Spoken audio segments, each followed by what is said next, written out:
Hello everyone, আজকে আপনাদের জন্য একটি গুরুত্বপূর্ণ ভিডিও নিয়ে হাজির হয়েছি। আশা করি আপনাদের ভালো লাগবে এবং শেষ পর্যন্ত থাকবেন।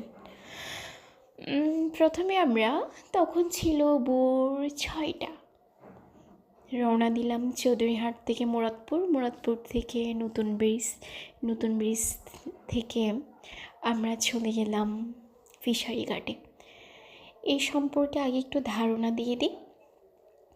সামুদ্রিক ও মিঠা পানি মাছের সবচেয়ে বড় পাইকারি বাজার অবস্থিত বাংলাদেশের দ্বিতীয় বৃহত্তম শহর চট্টগ্রামে। মাছের পাইকারি বাজার বা ফিশারি ঘাট হিসাবে পরিচিত। চট্টগ্রাম ফিশারি ঘাট প্রতিষ্ঠিত হয়েছে প্রায় 200 বছর আগে, আর এর গোড়াপত্তন হয় পর্তুগিজদের হাতে। চট্টগ্রামে ব্যবসায়ী প্রয়োজনে তাদের আনাগোনা যখন শুরু হয় এবং বন্দরে শুল্ক আদায়ের অধিকার পেয়ে